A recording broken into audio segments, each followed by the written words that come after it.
Salam sejahtera untuk Bapak dan rekan mahasiswa sekalian. Kami dari kelompok Impostor akan menjabarkan proyek mata kuliah PBA kami yang berjudul Sentiment Analysis for Amazon Food Review Using Navbase.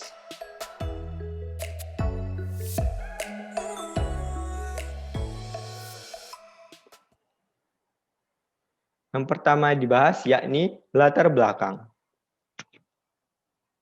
Latar belakang dalam penelitian ini yakni di dalam e-commerce, review dari sesama pengguna menjadi sebuah acuan untuk mencari saran maupun mengetahui kualitas terkait produk sebelum melakukan pemesanan.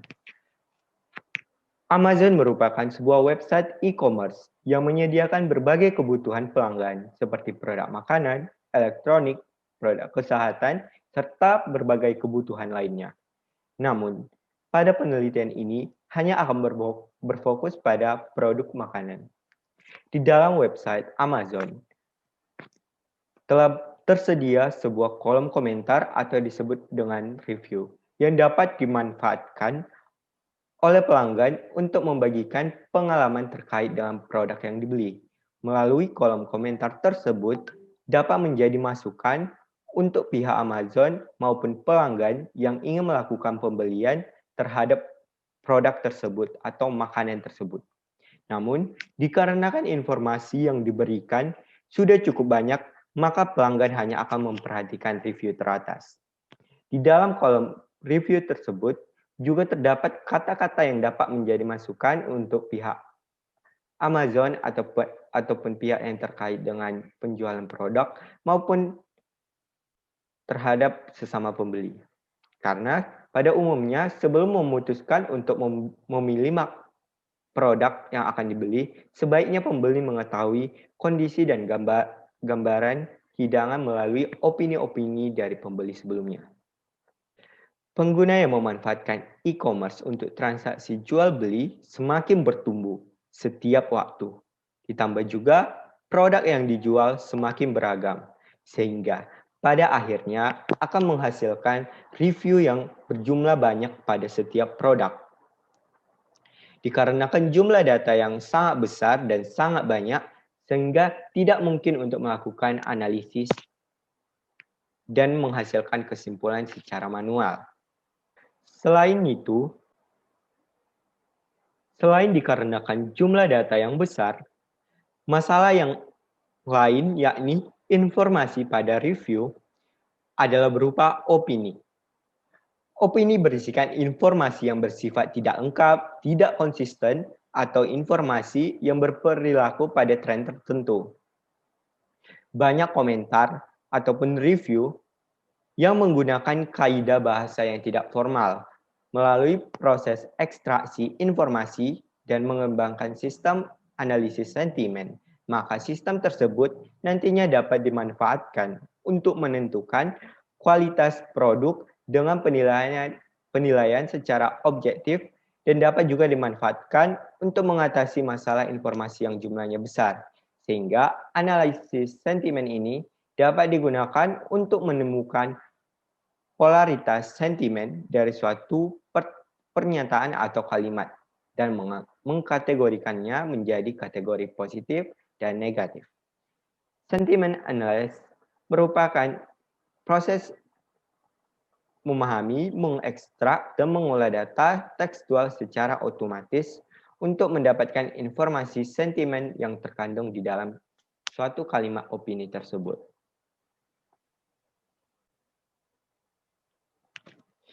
Pada penelitian ini, pengelompokan opini tersebut akan menggunakan pendekatan Naive-Bayes. Kenapa menggunakan Naive-Bayes? Karena berdasarkan studi literatur bahwa Naive-Bayes memiliki kemampuan untuk mengklasifikasikan dokumen dengan kesederhanaan dan kecepatan komputasinya. Yang kedua, metode Naive-Bayes merupakan metode sederhana, namun di samping itu, metode ini mempunyai nilai akurasi dan performansi yang tinggi dalam mengklasifikasikan sebuah teks. Naive-Bayes juga hanya memerlukan sejumlah kecil data pelatihan untuk mengestimasi parameter atau varian dari kelas yang diperlukan untuk klasifikasi. Pada penelitian ini digunakan metode Naive-Bayes yang ditujukan untuk mengolah dan mengklasifikasikan opini sehingga akan diketahui klasifikasi dari opini tersebut berkecenderungan positif atau berkecenderungan negatif, sehingga dapat juga digunakan untuk membantu dan menganalisa riset pasar berdasarkan opini publik. Metode Naive-Bayes adalah teknik klasifikasi yang berlandaskan pada teori Bayes.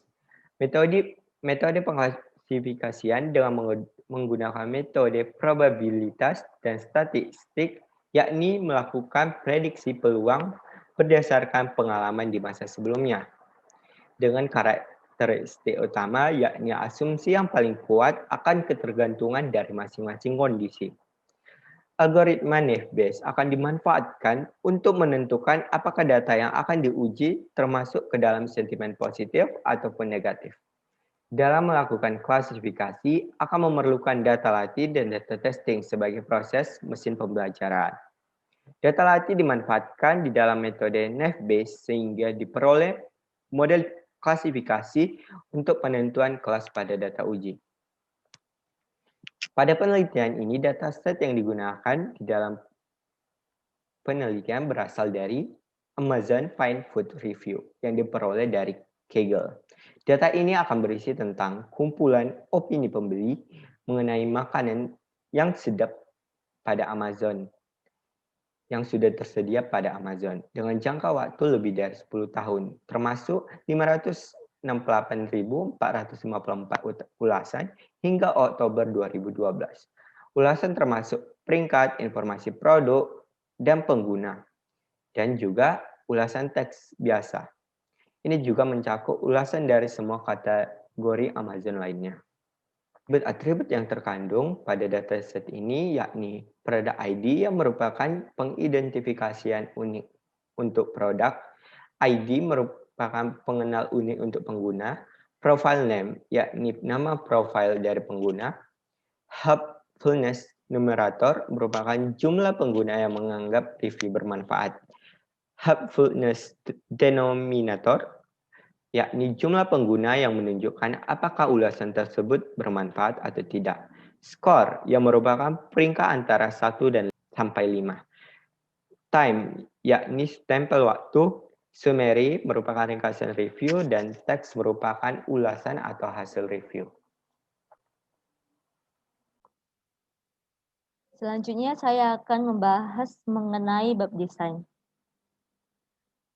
Pada tahapan desain, pada pemrosesan bahasa alami, yaitu yang pertama collecting data, yang kedua load data and review data, yang ketiga explore data, yang keempat text pre-processing, yang kelima feature extraction, yang keenam modeling, dan yang terakhir evaluation. Yang pertama collecting data. Pada tahap ini dilakukan pengumpulan data yang merupakan proses mengumpulkan dan memastikan informasi pada subjek yang akan dilakukan uji coba yang bertujuan untuk mendapatkan jawaban pertanyaan dari uji coba yang dilakukan, uji laporan, dan mengevaluasi hasil. Adapun dataset yang digunakan yaitu berasal dari Kaggle, yaitu Amazon Fine Food Review. Dataset ini berisi 10 kolom dan 568.454 baris, di mana atribut-atribut yang digunakan yaitu ID, product ID, user ID, profile name, helpfulness numerator, helpfulness denominator, score, time, summary, dan text. Selanjutnya yaitu load data and review data. Pada tahap ini dilakukan load data untuk menampilkan atribut dari dan isi dari dataset tersebut. Selain itu juga, tim proyek dapat memilih isi data dari atribut mana yang akan ditampilkan, serta jumlah data yang ingin ditampilkan. Selanjutnya dilakukan explore data. di mana pada tahap ini dilakukan eksplorasi data untuk memungkinkan tim proyek memahami isi data yang digunakan. Explore data yang digunakan yaitu word cloud atau sering disebut text cloud, di mana word cloud ini merupakan representasi visual dari data teks dengan menggambarkan metadata atau dengan kata lain memvisualisasikan suatu bentuk teks secara bebas dengan berbagai ukuran atau font atau warna. Selanjutnya yaitu text preprocessing. Pada tahap ini dilakukan preprocessing data dengan tujuan untuk menghilangkan noise, menyeragamkan bentuk kata, dan mengurangi volume kosakata, dan di mana tahapannya berupa convert into lowercase, remove punctuation, remove stop words, remove HTML text, remove special characters, lemmatization, dan stemming.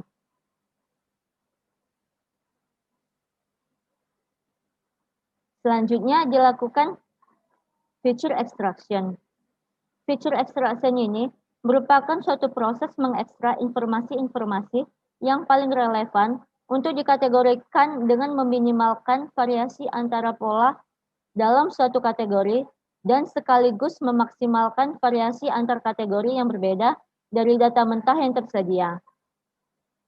Feature extraction yang dapat digunakan pada proyek ini yaitu menggunakan metode back of words atau BOW.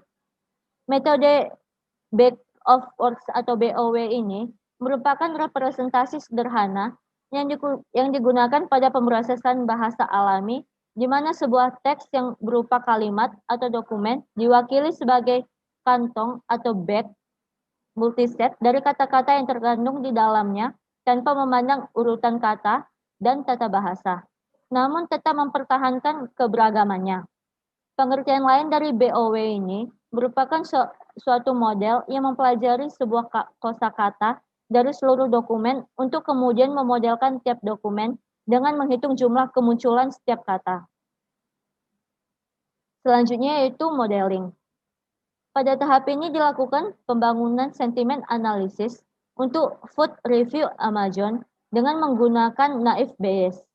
Metode Naive Bayes ini digunakan untuk mengklasifikasikan suatu teks, di mana metode ini menggunakan perhitungan probabilitas dengan cara melakukan penjumlahan terhadap frekuensi dan kombinasi dari suatu dataset. Hasil dari proses klasifikasi ini kemudian akan diuji untuk menentukan tingkat akurasi sistem dalam melakukan proses klasifikasi. Yang terakhir yaitu tahap evaluation atau evaluasi. Evaluation atau pengujian dilakukan dengan membagi data ke dalam data training dan juga data testing. Metode pengujian ini merupakan penilaian seberapa baik proses identifikasi pada sistem dengan menggunakan rumus umum perhitungan akurasi, precision, recall, dan F-score yang diperkenalkan oleh Beja, Yates, dan Ribeiro Neto.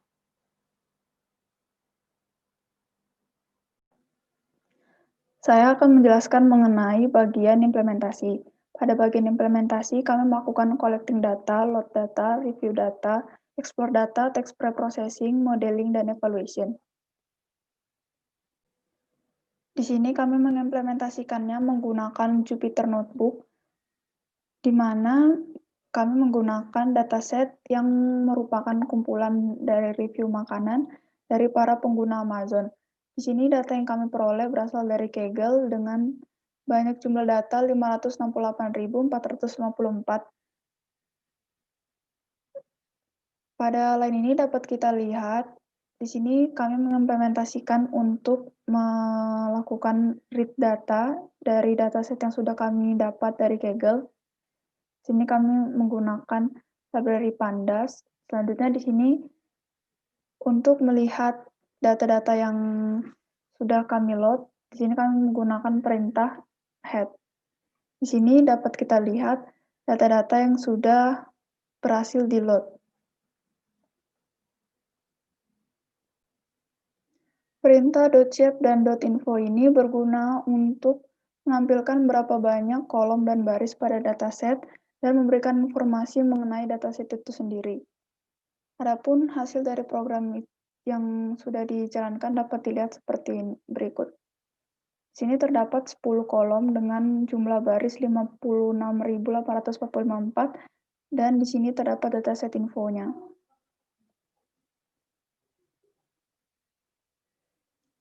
Pada code ini kami melakukan drop beberapa kolom yang tidak dibutuhkan untuk pengerjaan proyek ini seperti kolom ID, produk ID, profile name, helpfulness numerator, helpfulness denominator, dan time.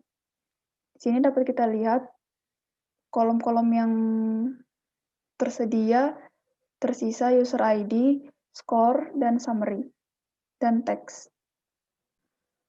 Selanjutnya di sini kami memasukkan data skor yang lebih kecil dari 3 akan diberikan nilai skor 0 dan data yang memiliki nilai lebih dari 3 akan dimasukkan dengan nilai 1. Ini dapat kita lihat bahwa pengimplementasian sudah berhasil dibuat. Selanjutnya di sini kami akan men-split data di mana data yang kami gunakan terdiri dari train data dan test data. Di mana train data yang kami gunakan 0,70 dari besar data yang tersedia. Selanjutnya kami melakukan explore data. Di sini kami menggunakan word cloud untuk visualisasi review customer, di mana word cloud ini adalah representasi visual dari teks, biasanya digunakan untuk menggambarkan metadata atau untuk memvisualisasikan suatu bentuk teks secara bebas. Dalam pengimplementasian word cloud ini, kami melakukan install word cloud terlebih dahulu.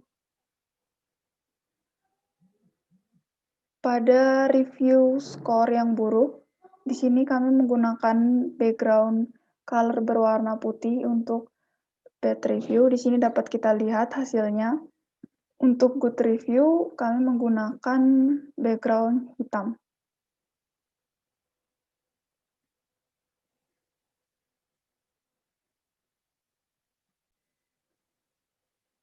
Selanjutnya di sini kami menganalisis produk ID yang sudah dibeli oleh masing-masing user. Di sini dapat kita lihat contohnya, yaitu user ID dengan ID OCR103 membeli produk sebanyak 1 buah. Selanjutnya, di sini kami mengimplementasikan analisis dari review pengguna dari waktu ke waktu, di mana dilihat review ini berasal dari tahun 2000 sampai tahun 2012. Di sini dapat kita lihat bahwa skor yang diberikan pengguna, yaitu sebesar 5, menaik dari tahun ke tahun. Selanjutnya, kami melakukan implementasi text preprocessing, di mana yang pertama kami lakukan adalah mengkonversi semua daftar kata ke lowercase dengan menggunakan perintah lower, di mana proses ini berguna untuk mengubah seluruh huruf kapital menjadi huruf kecil, seperti mengubah teks menjadi lowercase atau menghapus angka atau menghapus karakter yang kosong.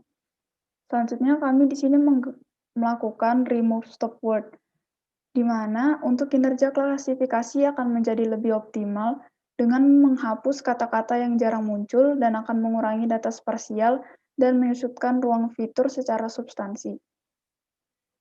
Untuk melakukan stop words ini, kami mengimport stop words dan word tokenize, di mana word tokenize ini menerima sebuah string sebagai masukan, bukan sebuah file.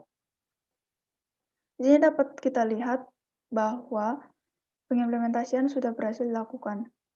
Selanjutnya, kami melakukan remove HTML text. Ini dilakukan untuk menghapus semua HTML yang terdapat pada kata-kata yang tersedia pada dataset. Di sini kami mengimport library regex.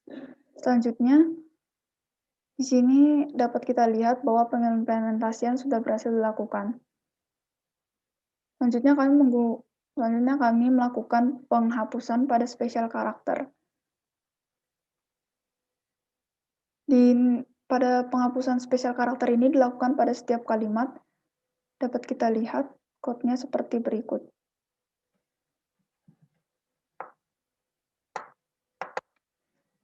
Di sini dapat kita lihat bahwa pengimplementasian sudah berhasil dilakukan.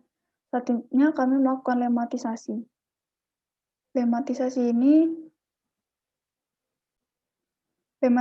ini dilakukan untuk mengubah kata yang memiliki imbuhan menjadi kata dasarnya. Selanjutnya kami melakukan stemming. Stemming ini merubah kata-kata dalam dokumen menjadi kata dasarnya. Pada teks yang menggunakan bahasa Inggris, proses yang dilakukan hanya menghilangkan sufiksnya saja. Implementasi stemming pada proyek ini menggunakan snowball stemming. Di sini dapat kita lihat bahwa pengimplementasian dari stemming itu sendiri sudah berhasil. Selanjutnya kami melakukan vektorisasi pada dataset. Vektorisasi yang merupakan proses umum dari mengubah koleksi teks dokumen ke dalam fitur vektor yang numerikal, di mana strategi yang kami gunakan di sini adalah back of words atau back of n-grams.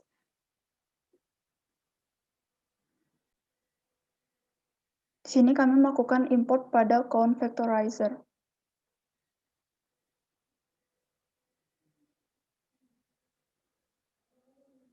Di sini dapat kita lihat keterangan dari teks-teks yang sudah dibuat pada implementasi. Selanjutnya, kami melakukan pembangunan dan mengevaluasi model, di mana pengevaluasian model yang kami gunakan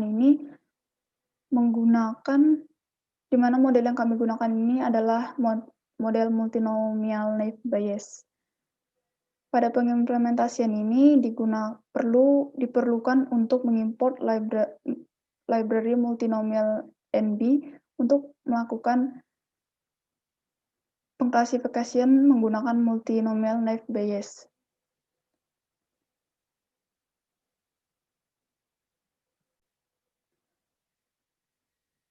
Pada implementasi dilakukan pembuatan kelas prediksi untuk kelas X-test dan akan dilakukan kalkulasi pada line berikut. Di sini dapat kita lihat akurasi dari skor yang telah dilakukan. Selanjutnya di sini akan melakukan pencetakan confusion matrix.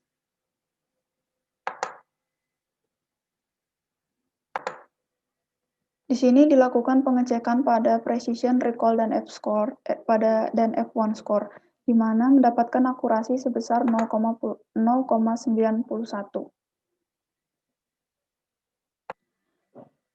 Selanjutnya pada bagian kesimpulan dan saran, untuk bagian kesimpulan, pengukuran akurasi dari sistem yang dibuat menggunakan confusion matrix berdasarkan hasil implementasi dan pengujian yang telah dilakukan pada analisis sentimen, didapatkan tingkat akurasi sebesar 0,91%. Berdasarkan penelitian yang telah dilakukan dalam analisis sentimen, penggunaan metode naive Bayes classifier akan menimbulkan tingkat akurasi yang tinggi apabila data yang diujikan semakin banyak. Saran dari kami untuk kelanjutan proyek ini adalah menyediakan antarmuka pengguna agar dapat digunakan oleh perusahaan untuk memudahkan memahami informasi yang diberikan oleh perusahaan atau organisasi.